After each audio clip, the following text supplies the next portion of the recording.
ইত্যাদি আছেন, সচ্চিদানন্দজি পণ্ডিত, অজিত শর্মা, আমাদের বিদ্যাভূষণজি, তারা আছেন।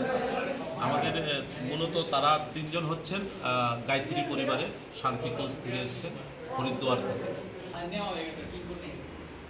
আপনারা আসবেন, তো তারা এসছেন আমাদের 4 তারিখ বিকাল 4টার সময় থেকে। আমাদের যারা এখানে মহিলারা আছেন, নীলিমাদি তারা এটা ব্যবস্থা করেছেন। মহিলারা আমাদের কলসি, শক্তি কলসি এবং সঙ্গে গঙ্গা জলের আহ্বান করবেন। আমাদের দশমীঘাট থেকে শিববাড়ি বটতলা মন্দির থেকে ডক্টর বি আর আম্বেদকর স্কুলে যেখানে যোগ্যস্থান, সেখানে কলসি নিয়ে রাখবেন। এবং পরের দিন সকালবেলা, মানে 5 তারিখ সকালবেলা, শনিবার সকাল 6টার সময় আমাদের এখানে যোগা হবে এবং যোগা ব্যায়ামের পর সেখানে 10টা থেকে আবার যোগ্য অনুষ্ঠান শুরু হবে, দুপুর 2টা পর্যন্ত চলবে।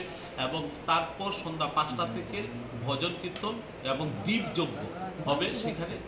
6 তারিখ সকালবেলাও একইভাবে যোগা হবে এবং সকাল 10টা থেকে আবার শুরু হবে যজ্ঞ অনুষ্ঠান, দুপুর 2টায় শেষ হবে। সন্ধ্যায় আমাদের যে ভজন কীর্তনের মাধ্যমে এই অনুষ্ঠান শেষ হবে। এবং আমি রাজ্যের সকল অংশের মানুষের কাছে অনুরোধ রাখবো, আপনারা আসবেন। এবং বিশেষ করে যজ্ঞের মধ্যে যারা বসবেন, আমরা 24 কুণ্ড যজ্ঞ করেছি, মানে 2 দিনে 48 পরিবার যজ্ঞতে বসবে। তাছাড়াও শয়ে মানুষ বসতে পারবে, সে ব্যবস্থা, আহুতি দিতে পারবে, সেই ব্যবস্থা আমরা রেখেছি। এই প্রথমবারের মতন হচ্ছে? আমি প্রথমবার বলতে আগরতলা শহরে প্রথমবার হচ্ছে, ত্রিপুরা রাজ্যে আরও একবার হয়ে গেছে, অনেক আগের ব্যাপার। 2096 বা 97-তে হয়েছিল, আর হয়নি। এই প্রথম আগরতলা শহরে এসেছে। সবাই আসবেন এবং এটাকে সাফল্য করার জন্য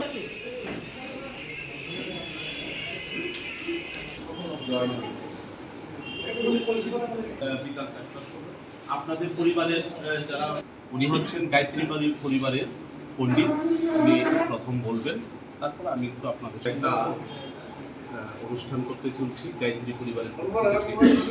এবং আমাদের মাঝখানে পণ্ডিত সচ্চিদানন্দজি আছেন, উনি গায়ত্রী পরিবার সম্বন্ধে আপনাদেরকে একটু ব্রিফ করবেন, তারপরে আমি কিছুটা গুরুত্ব বলব। आए हैं जो हरिद्वार से बिलोंग करता है और हमारा उद्देश्य है धरती पर स्वर्ग का अवतरण। स्वर्ग का अवतरण कैसे होगा? जब हम मनुष्य से देव की श्रेणी में जाएंगे तो धरती पर स्वर्ग का अवतरण होगा।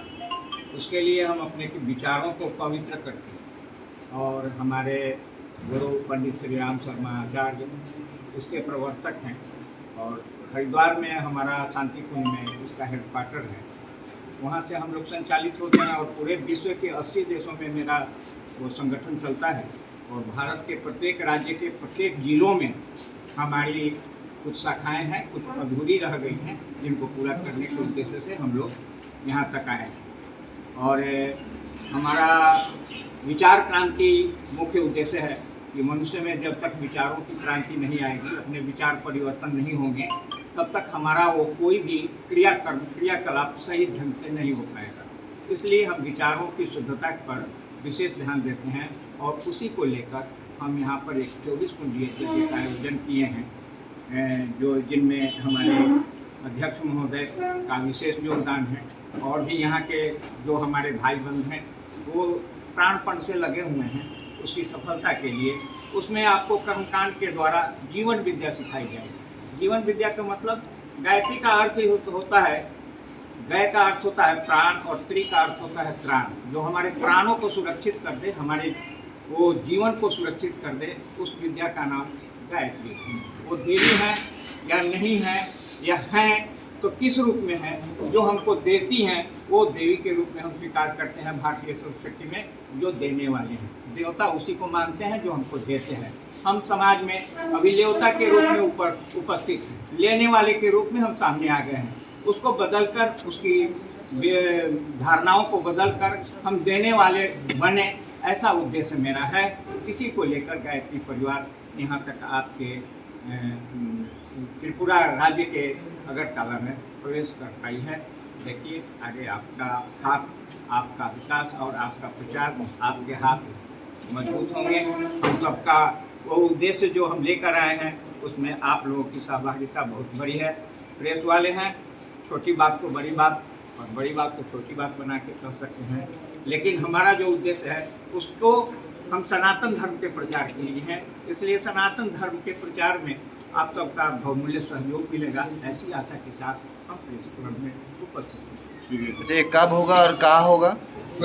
कब होगा और कहाँ होगा? ये 4 तारीख को कलश यात्रा, 5 तारीख को हवन यज्ञ और 6 तारीख को हवन यज्ञ के बाद हम लोगों की विदाई हो जाएगी। इसके बीच में वो कुछ योगाभ्यास का भी कार्यक्रम चलेगा और कार्यक्रम पूजा पाठ तो चलेगा ही, साथ साथ जीवन विद्या सिखाई जाएगी जो जिससे हमारा जीवन अच्छा बने। उसके लिए हम लोग कर्मकांड के द्वारा ही उस विद्या को प्रसारित करेंगे।